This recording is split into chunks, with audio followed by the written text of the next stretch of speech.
tackle. How'd you feel about your positioning?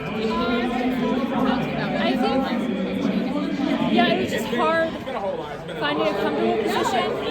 I was worried that I was going to spend too much energy in the middle of the race moving up, because I feel like I've done that in the past and maybe overcorrected today and had too much work to do in final 100. So, given what you said you're at, are you pleased that you still ran a PB indoors? Do you feel good about the time? Or? Yeah, I feel good about the time. I was like, yeah, I'm probably in 159 mid to high shape right now, so getting closer, bridging that gap, and of course I wish it was 159.5 today to get that spot. So. And do you know, I don't know if the top two are going to World Indoors or not, but if one of them scratches, would you run World Indoors? Yeah, I would go if someone scratches.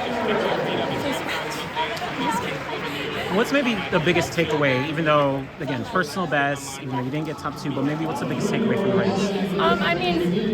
I think this was a big, when I was talking to my sports psych, for me, big thing again to put myself out there, try and make a world team, and because the Olympic trials was so traumatic for me, so I think just trying to normalize it a little bit more and figure out what exactly I need to do to get back into that mindset of ready to put it all out there and get top two, get top three. Did it take you a while to get over the Olympic trials with being so heavily impacted by the fall?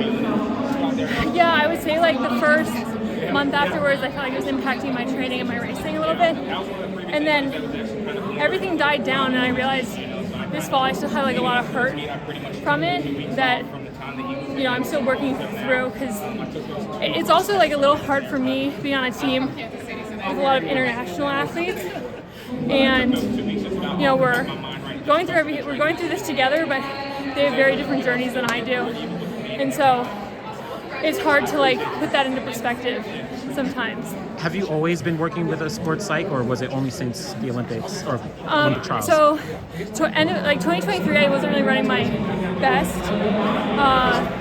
Only broke two a couple times, and I felt like I put so much pressure on myself after kind of having a breakout 22. After 23, I wasn't having fun, so got a sports psych, did a lot of work with expanding what I'm able to tolerate in terms of stress and figuring out what's motivating to me, and so it's been super helpful, and I've seen a lot of growth. Yeah.